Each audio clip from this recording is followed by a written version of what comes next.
মানুষ মানুষের জন্যে, জীবন জীবনের জন্যে একটু সহানুভূতি কি মানুষ পেতে পারে না ও বন্ধু?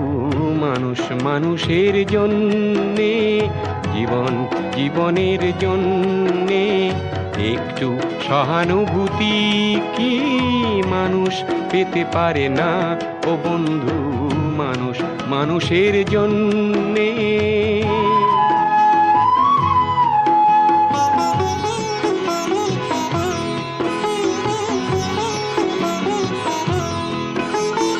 মানুষ মানুষকে পণ্য করে, মানুষ মানুষকে জীবিকা করে, মানুষ মানুষকে পণ্য করে।